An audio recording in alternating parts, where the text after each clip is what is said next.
Yo, what's up, chefs? It's Vinny. I just finished up Act 1 on my monk, so I thought I'd do a little early game quick start slash leveling guide. As I'm sure many of you have noticed already, the difficulty in PoE 2 is no joke. The whole Dark Souls of ARPG shit was a meme, but they were not joking. I mean, y'all be able to see the Act 1 final boss playing in the background, and it was just an insanely well made fight and very difficult, and we've only scratched the surface. Hats off to the devs, no cap. Anyways, though, let's get into the build. You can find the chapters down below if you're struggling with something specific, but I'm going to be starting things off with the skill gems. As you can probably see, I've decided to go for more of a lightning focused build, getting a lot of dexterity, obviously still getting some intelligence because Monk is a dex intelligence class, but for skills I've got Falling Thunder. The support gems I'm running are Innervate and Lightning Infusion. Killing Palm, support gems are Life Drain and Profusion.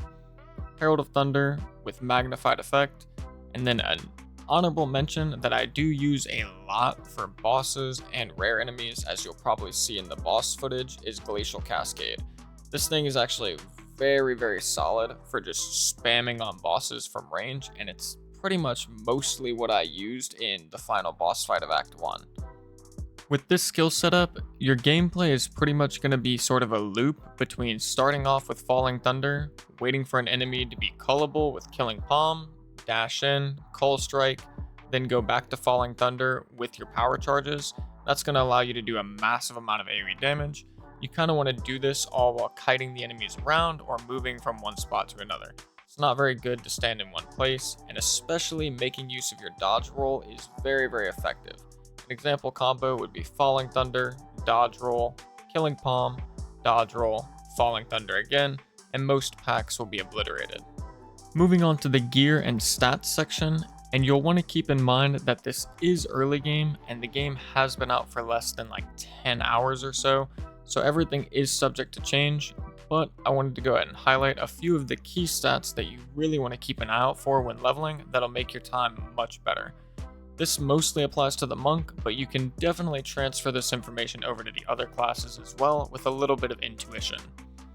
When it comes to doing damage, a few of the big ticket items are going to be flat increases to your damage. This can come in the form of elemental damage, like you see on my staff with the added fire damage from the rune, and as a base stat on the staff. You can also find things like flat increases to physical damage as well, which is going to work for the melee classes. These stats are going to get increased or multiplied by all of the other stats you're finding in your passive tree or on your items, such as this other one on my staff that says 45% increased elemental damage with attacks, which is another one of the juicy stats you're looking for. You'll want to keep in mind that some of these stats will say add fire damage to spells or attacks. Obviously, you'll want to look at your skill gems and see what they're classified as, and some of them will not specify, and that usually means whenever you're using that item to use the attack or spell, it'll have an effect regardless of whether or not it's an attack or spell. Ultimately, if you're able to find some flat increases to damage and percentage increases to damage, then you're probably going to be feeling pretty solid. Another couple of honorable mentions, although you probably won't see them too often this early on, would be things like attack speed or bonuses to crit chance or critical strike damage, just to keep in mind. When it comes to defensive stats, you really don't need to overcomplicate things this early on. A general rule of thumb you really want to understand or keep in mind, though, to help you figure out what gear you should be picking up and wearing, is that each attribute lines up with a certain type of defense on your armor. For instance, strength is attached to armor rating, dexterity is attached to evasion rating, and finally, intelligence is attached to energy shield. And you'll see this with the required stats to be able to wear the gear in the first place. Hopefully I should be throwing some examples up on screen right about now.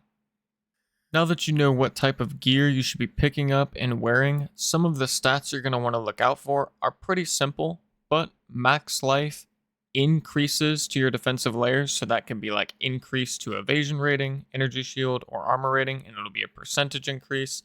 You also really don't want to sleep on resistances, so cold, fire, electricity, or lightning, I should say, are the ones that you want to keep in mind, and eventually you'll need to start thinking about chaos resistance, but that's not really necessary right now.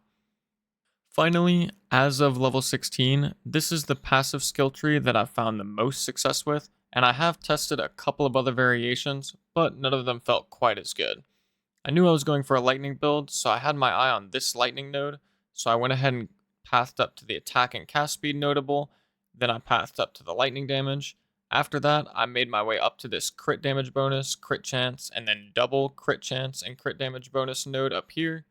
Then I came back and I grabbed this critical hit chance, and critical, or not critical, but increased damage if you dealt a critical hit in the past 8 seconds.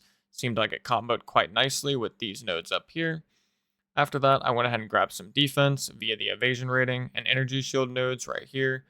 After that, as for like the future plans, I'm on my way pathing over here to these magnitude and critical hit chance against shocked enemies nodes. And on the way, I'm probably going to stop for these power charge nodes here, these chance to blind enemies on hit with attacks nodes here. After I come up and grab these, I'm probably going to find my way over here, which are like some dual focus, cold resist, or damage penetrates cold resist and lightning resist on both sides, and then you get extra magnitude of your chill and shock. After that, I'm not 100% sure, but I have my eye on this section over here, which is a big quarterstaff node area. I think that's going to be pretty solid to go for after I get everything else that I already mentioned. Although, after you get this area, if you have your eyes set on something else, feel free to head there. But if you're just curious about an idea, I would recommend probably heading here, here, and then here, like I mentioned.